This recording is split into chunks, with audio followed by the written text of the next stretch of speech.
nossa aula de geografia. Vamos começar? Página 228 do livro de Geografia.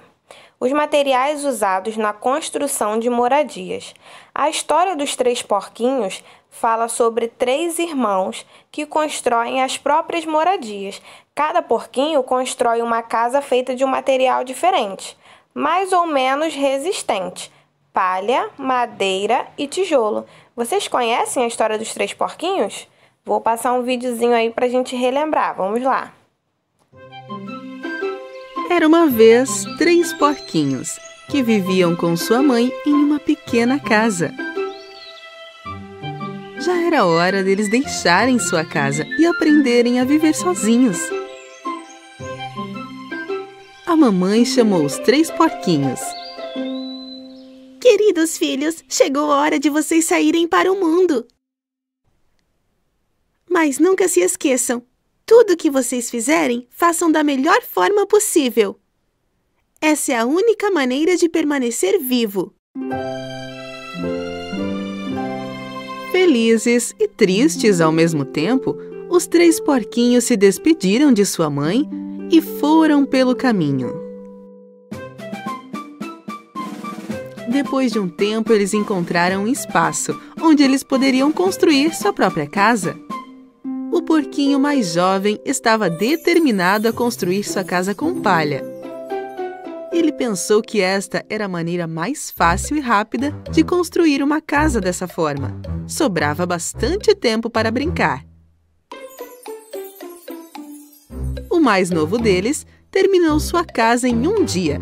Ele gritou para os outros: Ei, vocês, eu já terminei! O porquinho mais velho deu uma olhada na casa. Ok, mas esta casa não parece estar firme. Como vamos nos proteger do lobo? O porquinho mais jovem não deu ouvidos ao seu irmão. Não se preocupe, não vai acontecer nada. Ok, não diga que eu não avisei você. O porquinho do meio decidiu fazer sua casa de madeira. Com os galhos e troncos que ele havia coletado na floresta, decidiu construir uma pequena casa. Sua casa levou exatamente 3 dias para terminar. Essa casa era um pouco mais forte que a de palha. Meu querido irmão, você fez um excelente trabalho, mas isso não parece seguro. Essa casa vai nos proteger do lobo? Não se preocupe, esta casa é muito segura. Ok, não diga que não avisei. Enquanto os dois porquinhos estavam se divertindo em suas casas recém-construídas, o mais velho de todos estava trabalhando constantemente, porque ele estava construindo uma casa de tijolos e pedras. Os outros porquinhos achavam que seu esforço era inútil. Tudo o que eles faziam era brincar e matar o tempo. Não se incomode com isso, você pode terminar rapidamente como nós. Ele é muito medroso. O porquinho mais velho não se incomodou em ouvi-los. Ele trabalhou por uma semana inteira e conseguiu terminar sua casa feita de tijolos e pedras.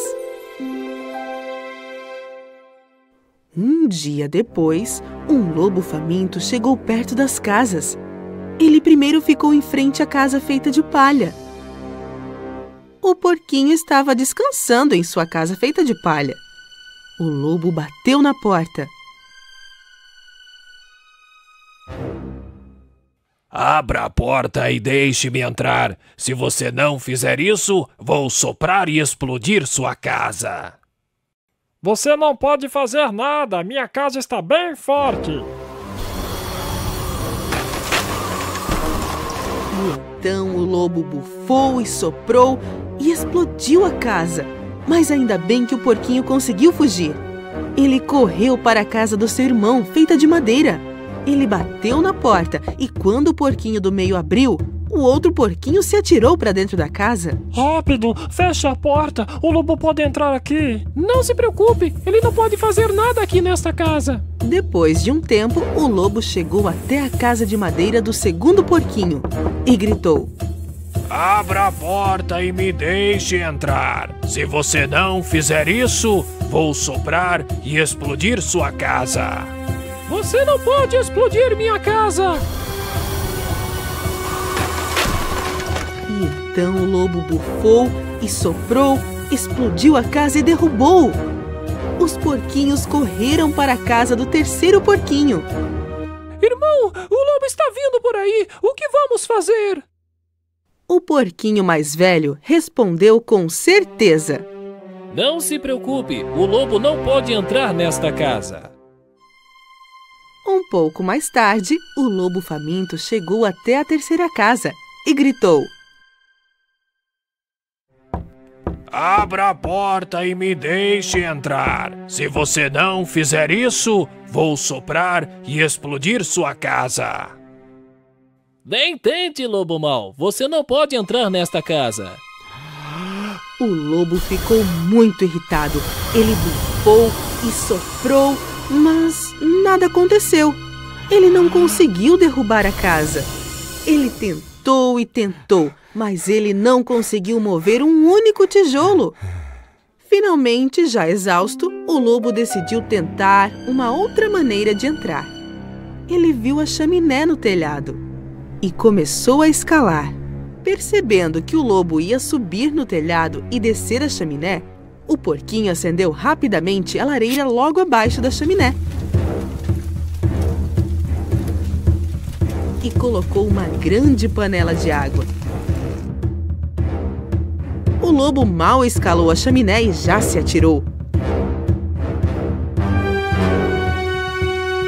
E caiu direto na água fervendo.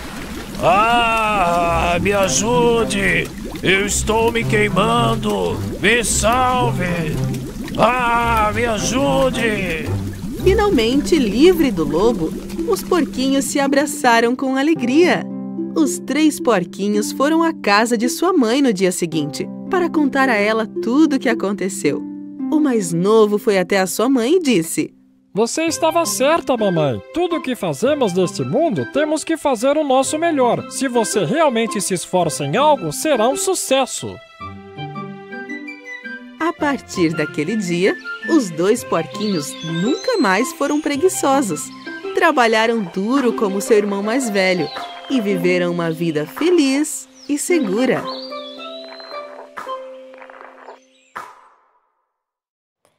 Ainda na página 228, número 1. Agora que vocês já assistiram o videozinho, já relembraram a história dos 3 porquinhos, vamos conversar um pouquinho. Converse com o seu colega e responda: na opinião de vocês, de onde foram retirados os materiais usados na construção das casas dos 3 porquinhos? De que lugar vocês acham que esses materiais foram retirados? Da natureza. Pode escrever aí. Na página 229, número 2. Por que o lobo não conseguiu derrubar a casa do terceiro porquinho? Por que vocês acham? Porque a casa de tijolos era a mais resistente, era a mais firme, né? Pode escrever. Super desafio. Faça um desenho de outras casas feitas com materiais resistentes para os porquinhos. Imagina outros materiais de que essas casas podem ser feitas para que sejam tão resistentes quanto os tijolos. Desenha aí, que casas você pensou? Página 230, os materiais de construção. Número 1. Por que os 3 porquinhos precisavam de uma casa para morar? Porque eles precisavam se proteger do tempo, ter conforto e segurança, né? Todo mundo precisa de uma casa. Para construir uma casa, são usados diversos tipos de materiais, como madeira, tijolos, plástico, alumínio, vidro e outros. Os seres humanos retiram os materiais da natureza e, em geral, os transformam. Veja os seguintes exemplos: o barro, do qual são feitos os tijolos e as telhas, a madeira, que é utilizada em algumas portas e janelas, e a areia, que pode ser transformada em vidro. Então, esses são alguns exemplos de materiais que são retirados da natureza e que são transformados pelo homem. Observe a imagem a seguir. Nós temos uma casa. Aí, na telha, tem uma setinha, está escrito barro, que é o material utilizado para fazer as telhas. tem o vidro, que é o vidro da janela, barro, que é o material utilizado para fazer os tijolos, alumínio, que é essa partezinha da janela, plástico, a encanação, né, por onde passa a água, que é toda distribuída pela casa, cimento, que é a calçada e toda a casa, né, madeira, a porta, ferro, uma outra porta, a porta de garagem feita de ferro, cerâmica, né, que é o azulejo colocado para a casa ficar bonita. Página 231. Faça você mesmo. Escolha 3 palavras para descrever a casa onde você mora. Minha casa é. Dentro de cada círculo desse, você vai escrever uma palavra que descreve a sua casa. Você vai colocar aí uma característica da sua casa. É grande, pequena, é colorida. O que a sua casa é? Pensa em 3 características dela e escreve uma em cada círculo. Embaixo, desenhe sua casa de acordo com o que você escreveu. Agora, o que você escreveu lá em cima, você vai representar aí embaixo. Você vai desenhar a sua casa com as mesmas características que você escreveu lá em cima. Página 232. Observe de novo a imagem da casa e de seus materiais de construção. Depois, recorte as figuras do material de apoio e colhe-as para indicar os materiais com os quais cada item foi produzido. Lá atrás, no material de apoio, lá no final do livro, tem algumas figuras que você vai recortar. Elas estão na página 347 do livro, tá bom? Material de apoio, nesse mesmo livro que você está usando. Você vai recortar aquelas figuras e nós vamos colar nesses espaços aqui. Madeira, qual é o item de madeira que tem aí lá no material de apoio?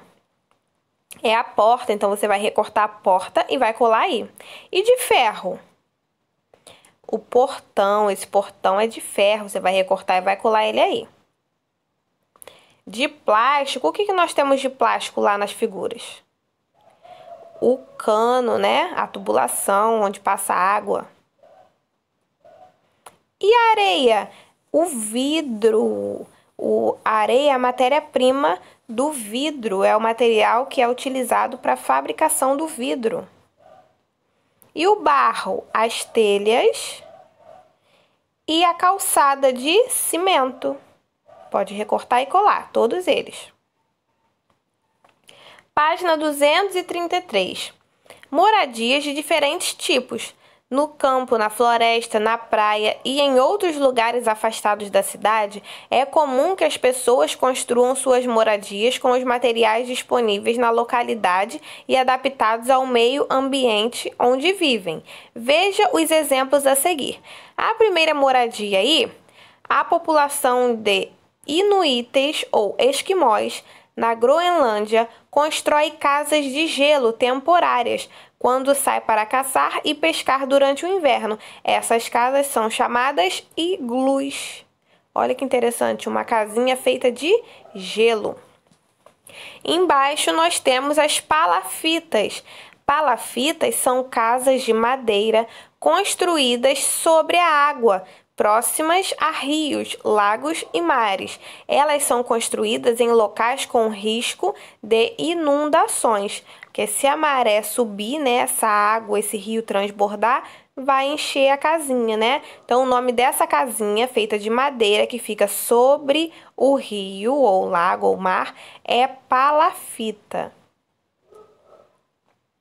Lá embaixo nós temos uma moradia indígena chamada oca, construída com troncos de árvores e palha. É a casinha dos índios, né? É a oca. Página 234. Eu e o mundo. Aí é uma curiosidade para vocês. Nem todas as pessoas têm moradias seguras e confortáveis. Há famílias que não possuem dinheiro para comprar um terreno, nem os materiais de construção. Além disso, muitas vezes essas famílias não recebem a devida atenção do governo para ter acesso à moradia, que é um direito de todos. Então, elas buscam soluções e acabam reutilizando materiais como papelão, madeira e sobras de outras construções. Essas moradias não são seguras, pois podem sofrer com enchentes e deslizamentos. Por isso, é importante que o governo garanta casas melhores para aqueles que precisam. Aí são moradias precárias em São Paulo, são moradias feitas com poucos recursos, então não são moradias seguras, porque se houver uma enchente, quando chove muito e as ruas enchem, normalmente essas casas são levadas pela água e aí as pessoas perdem tudo, perdem as casas, perdem os móveis, perdem alimentos, perdem roupas, perdem tudo, porque são moradias que não estão em locais seguros, mas essas pessoas não têm condições de construir uma casinha melhor, né? E o governo que deveria ajudá-las, algumas vezes não faz isso, em alguns casos, né? Então, essas pessoas ficam prejudicadas, o que é errado, né? Número 1. Existem moradias precárias no lugar onde você vive? Se você conhece, escreve que sim. Se você não conhece, coloca não. Número 2. O texto explica que em épocas de chuvas fortes, há pessoas que têm sua moradia atingida pelas enchentes dos rios e pelos deslizamentos de terra. Por que isso acontece? Porque algumas moradias são construídas em locais inapropriados. Às vezes tem um morro assim de barro bem alto, aí as pessoas constroem lá em cima, e aí quando tem uma chuva muito forte, aquele barro começa a descer, começa a se desfazer e leva a casinha embora, porque aquele local não é um local apropriado para construir a casinha, né? Número 3. Quais razões levam as pessoas a morar nesse tipo de moradia? Famílias com poucos recursos financeiros são aquelas pessoas que não têm muitas condições, não têm muito dinheiro, não têm um terreno, não têm um local apropriado para fazer a sua casa. Então, são pessoas que têm poucos recursos financeiros, têm pouco dinheiro. Os profissionais da construção, página 235. O encanador cuida dos encanamentos e das torneiras, ele cuida da parte hidráulica, né? A parte dos canos, onde passa toda a água pela casa. O eletricista cuida dos fios elétricos e das tomadas, é a parte onde passa eletricidade, onde nós podemos acender uma luz, ligar uma geladeira, ligar uma televisão, carregar um celular. Ele cuida da parte elétrica. E o arquiteto, ele faz o projeto da moradia, ele pensa em como vai ser aquela casa, ele faz um desenho da casa no papel antes dessa casa ser construída. Assim como os porquinhos da história fizeram, há pessoas que constroem a própria moradia. Porém, como é necessário realizar várias tarefas, existem profissionais que trabalham nas diferentes etapas da construção de uma moradia, né? Primeiro o arquiteto desenha, depois inicia a construção com os pedreiros, aí o eletricista faz a parte da elétrica, o encanador faz a parte da hidráulica. Várias pessoas se juntam para poder construir uma casinha, né? Uma moradia. Então, meus amores, essa foi a nossa aula de hoje. Um beijo, saudade e até a próxima aula.